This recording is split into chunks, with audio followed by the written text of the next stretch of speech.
मैं डॉक्टर राशिद इकबाल। आज Maryam day care में हम लोग डायबिटीज़ केयर प्लान में ये सीखेंगे कि अमाउंट ऑफ फूड कितना इम्पोर्टेंट होता है।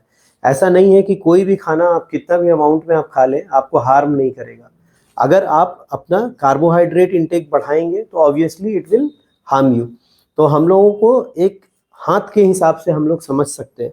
जैसे बहुत बार लोग पूछते हैं ना कि हार्ट का साइज क्या होता है, तो हम लोग बोल देते हैं ना it is just like the fist, closed fist of your arm बता देता है कि आपके हार्ट का साइज कैसा है। उसी तरह से आपका फिस्ट में जितना आ सकता है उतना आपका कार्बोहाइड्रेट इंटेक होना चाहिए। ओपन फिस्ट में, ओपन पाम में आपका जितना आएगा उतना आपका फाइबर इंटेक होना चाहिए।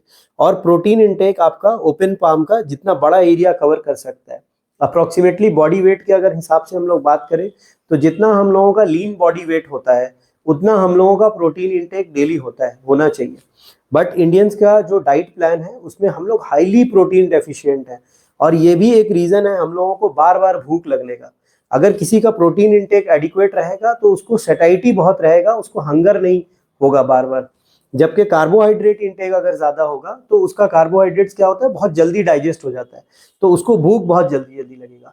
और ओपन थंब से ये दिखाया जा रहा है कि this should be the amount of your fat intake, जो कि बहुत कम होना चाहिए। एक चीज़ हम लोग बहुत इंपॉर्टेंट है जो रियलाइज नहीं करते हैं डायबिटिक्स, जैसे हम लोगों को लगता है कि शुगर ज़्यादा खाने वालों को डायबिटीज़ हो जाता है। एक्चुअली में इंडिया में जो डायबिटिक्स हैं उनको इंसुलिन रेसिस्टेंस ज़्यादा है। जब भी उनका सी पेप्टाइड हम लोग कराते हैं या फास्टिंग इंसुलिन लेवल कराते हैं तो वो बढ़ा हुआ ही आता है, क्योंकि उनका बॉडी इंसुलिन बहुत बना रहा है। But just because of the access fat in their body वो इंसुलिन रेसिस्टेंट हो चुके होते हैं, जिसके वजह से वो इंसुलिन ठीक से काम नहीं कर पा रहा होता है। तो अलग अलग सोर्सेज होते हैं कार्बोहाइड्रेट्स के जो हम लोग देख सकते हैं। जैसे हम लोगों को ग्रेन से कार्बोहाइड्रेट मिलता है, शुगर का बहुत सारा सोर्सेज है, जैगरी है और आपका रिफाइंड शुगर है। फाइबर के बहुत अच्छे सोर्सेज सैलड्स होते हैं, वेजिटेबल्स होते हैं। प्रोटीन्स के सोर्सेज में लीन मीट है, एग है, फिश है ना। और फैट के जो मेजर सोर्सेज हैं वो ऑयल, घी, फैट्स, जो कि फैट्स के अंडर आते हैं।